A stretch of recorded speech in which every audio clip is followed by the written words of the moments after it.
I'm Anne Grimm. Welcome in a world between dreams and reality.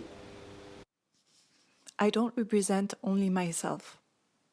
I represent possible future that I belong to and that are part of me. In who I am, you will find more than just me, but many visions of what the faraway tomorrow could look like.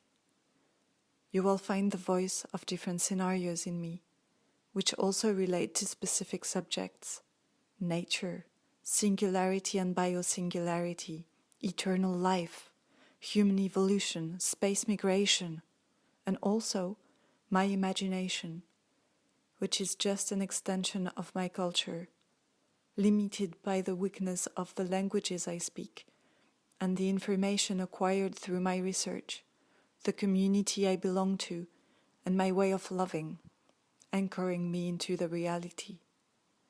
All these things made me realize that it is not just me that is in my work. It is something far beyond me. I remember as a child, growing up from one country to another, from one house to another, from one friend to another. My parents taught me to build myself around a non-material constant: imagination. It was my father who initiated me to science fiction. This gave me a feeling of incredible freedom, where all was possible. It was mind-blowing and exciting at the same time.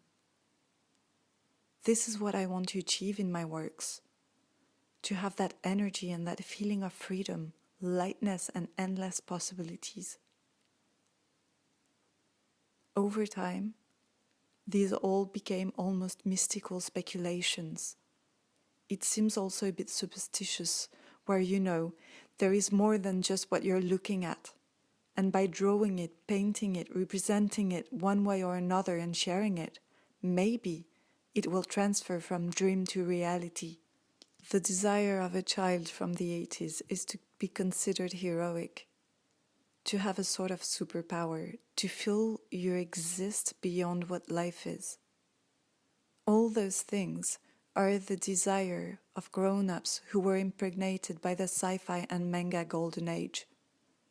It is all speculation, but it is that desire I'm more interested in. What does it quest for? It wants to be reality, it wants to impact the future. My drawings are deliberately drawn in details, giving a surreal feel, raising questions about possible future the human species might face, where irony, cruelty and tragedy, as much as beauty and tenderness, as there to manifest an augmented type of life.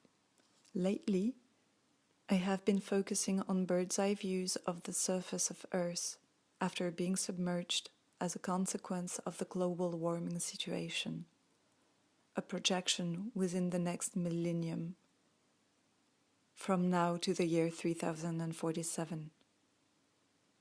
I'm playing with the overview effect, which is a cognitive shift experimented by some astronauts during space flight.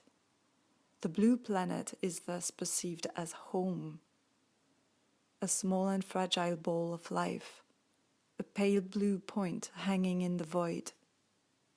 I continue to feed on this very powerful concept in this period of my life. And nature, including humankind, has everything needed to write an amazing future.